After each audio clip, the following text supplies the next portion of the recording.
En mi video titulado El bautismo en agua bíblico, trinitario o unicitario, refuto la falsedad de la interpretación de Hechos 2:38 que le da el hermano Pablo Santomauro, quien ya partió con el Señor y que fue miembro del CIR, el Centro de Investigaciones Religiosas, ya que en su video el hermano Pablo, él aseguraba que Hechos 2:38 no confirma que el bautismo correcto se debe de realizar en el nombre del Señor Jesucristo. Y un usuario de YouTube llamado Ramón Guilarte, quien pertenece a las Asambleas de Dios, escribe en los comentarios una refutación a este video y lanza contra mí y contra mis argumentos, como veremos en un momento, acusaciones falsas. Y es lamentable que los argumentos que usa se respalden en mentiras. Este video es la respuesta a esta refutación de Ramón Guilarte y espero que este debate nos ayude a clarificar si el bautismo apostólico se debe de realizar en el nombre de Jesucristo o en el nombre del Padre, del Hijo y del Espíritu Santo. Comencemos. Refutando esta mentira unicitaria. 1. Usted dice que es imparcial. Falso.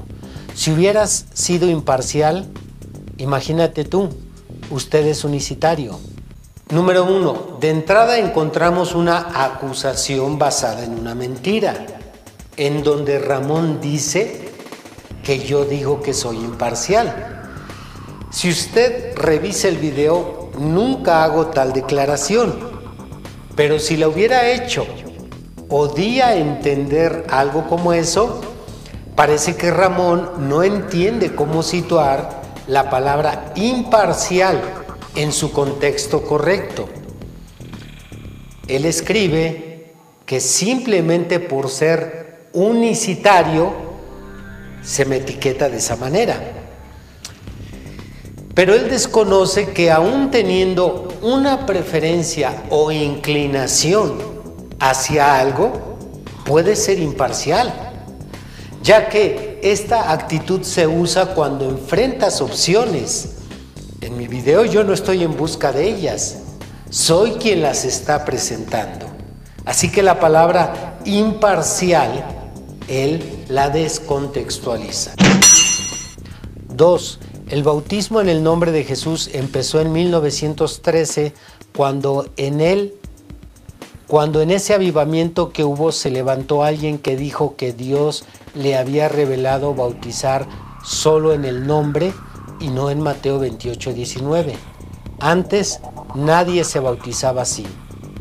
Número 2, esta declaración que tenemos frente a nosotros o es una mentira deliberada o es la evidente ignorancia de Ramón Guilarte sobre la historia de la iglesia cristiana.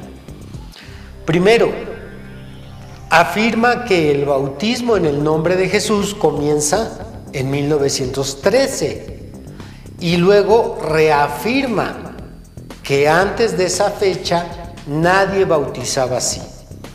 Probemos la falsedad de estas palabras.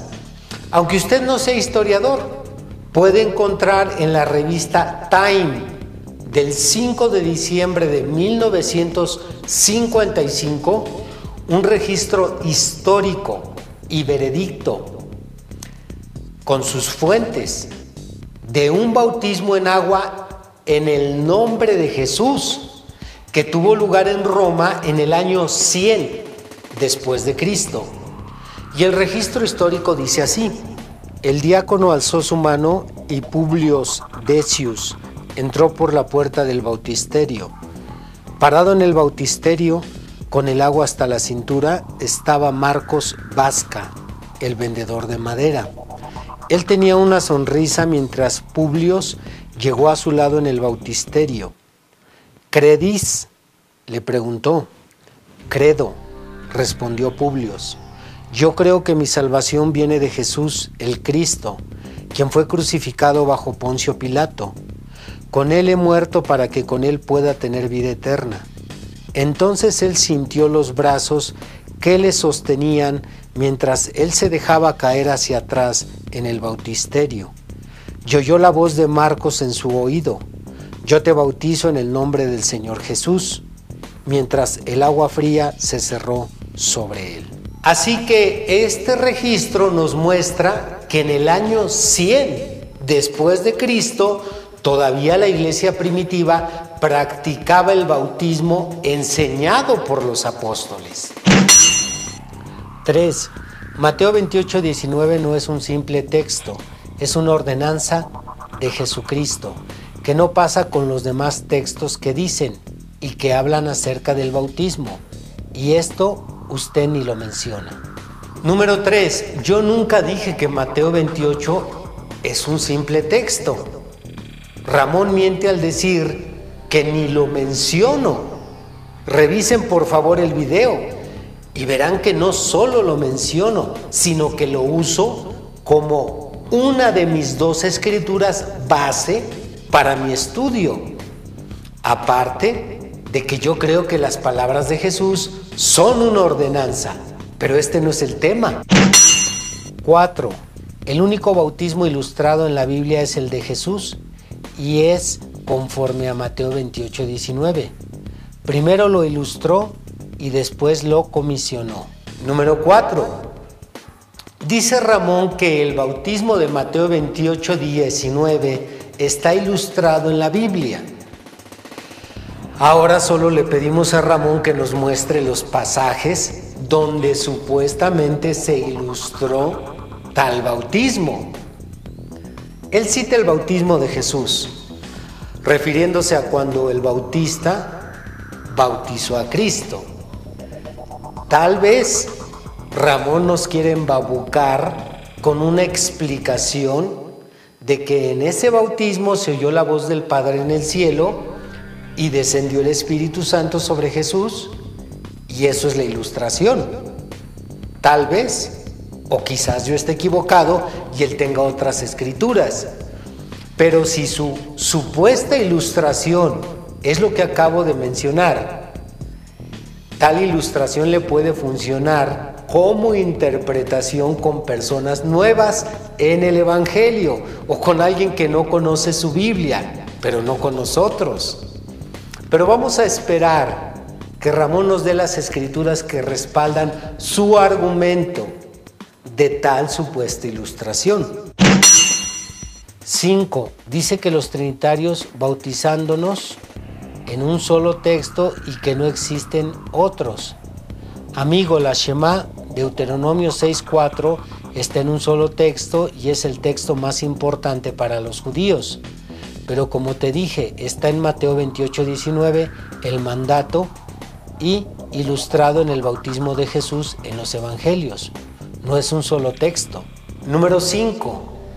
Queriendo hacer una comparación, Ramón vuelve a fallar al poner de ejemplo Deuteronomio 6:4. Pero la comparación no es adecuada, porque este versículo no es ambiguo. No estamos tratando el asunto de la importancia de un pasaje. En ningún momento yo dije que Mateo 28:19 no es importante. Yo dije que tenemos más versículos a favor de una interpretación de un bautismo en el nombre de Jesús. Así que no viene al caso su comparación con Deuteronomio. 5. La consideración del absurdo está que usted pone pastores trinitarios y a 3 varones de Dios. Inciso A. La exclusión la hace usted, entre paréntesis, a Jesucristo. B. La comparación sería lo que Cristo dijo y lo que los apóstoles hicieron. Eso sí sería una comparación lógica y justa, y no una manipulación entre pastores y apóstoles para dar a entender que los pastores trinitarios están equivocados. Muy inteligente de su parte, solo para incautos. Los pastores trinitarios están sellados por el Espíritu Santo. También no hay diferencia alguna. Número 5. Bien, aquí me imagino que sigue el número 6, pero lo voy a dejar tal como él lo escribió. Déjenme responder a los dos incisos de un junto. En el inciso A, él menciona la exclusión que yo hago, entre paréntesis, a Jesucristo. Inciso B, la comparación debe de ser entre lo que dijo Cristo y lo que los apóstoles hicieron, no entre los pastores trinitarios y los apóstoles, sino entre Cristo y los apóstoles. Él dice que esa sería una comparación justa y lógica. Analicemos lo siguiente. ¿Cómo voy a comparar lo que dijo Jesús con lo que hicieron los apóstoles? Si nuestra discusión gira en torno a la interpretación de las palabras de Jesús. La interpretación de Mateo 28:19 es el punto de discusión. ¿En qué cabeza cabe? Se tiene que comparar las interpretaciones, no el punto que se discute. Se los voy a ilustrar de la siguiente manera. Si estuviéramos discutiendo sobre si se debe de hablar en lenguas o no, y el punto de discusión se centra en 1 Corintios 14, ¿cómo puedo usar 1 Corintios a mi favor o en su contra en una comparación si ese es el punto de discusión? O para hacer todavía más evidente el error de Ramón, para entenderlo mejor, si leyéramos en el periódico la frase el asesinato de John F. Kennedy y tuviéramos una discusión sobre la correcta interpretación de lo que dice esa frase, porque la frase es ambigua. La frase se presta para entender que asesinaron a Kennedy y también se presta para entender que Kennedy cometió un asesinato.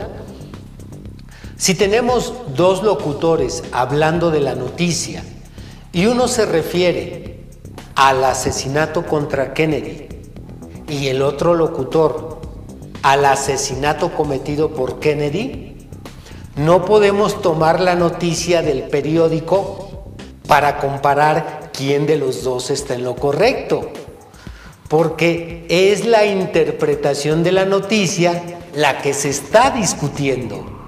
Y si estamos discutiendo quién está interpretando mal las palabras de Jesús, ¿cómo podemos tomar las palabras de Jesús y compararlas?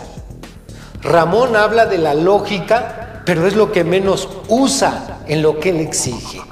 La comparación debe de excluir el punto de discusión. 6. Su falta de conocimiento de gramática bíblica de Mateo 28 es tremenda. La oración dice en el nombre y después dice y del.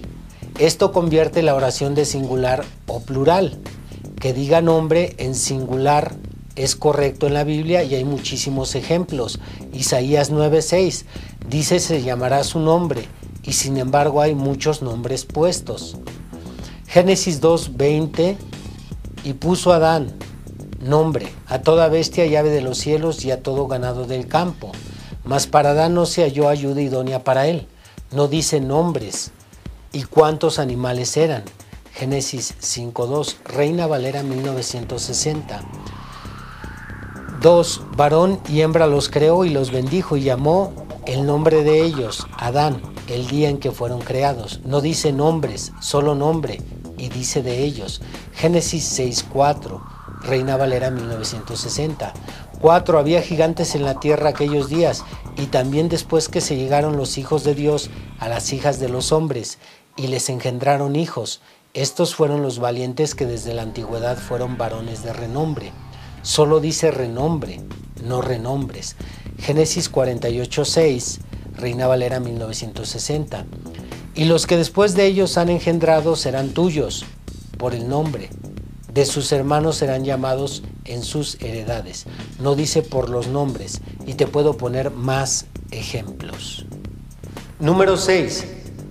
Bien, aquí se me acusa de falta de conocimiento de gramática. Probablemente sea cierto, pero veamos quién gana de los dos en ignorancia gramatical. Ramón dice que en Mateo 28:19 el artículo del convierte la frase de singular o de plural y nos da ejemplos con las escrituras que leímos en sus comentarios, como Isaías 6, Génesis 2, Génesis 5, Génesis 6, etc. Para probar que lo que nos presenta Ramón Guilarte es falso y que a simple vista se ve convincente, con muchas escrituras como respaldo, es importante que entremos un poquito en la sintaxis de la Biblia. Para esto voy a usar la concordancia y la sustantivación. Sabemos que en la oración tiene que existir una relación coherente entre sus elementos, relación establecida por las reglas de la gramática.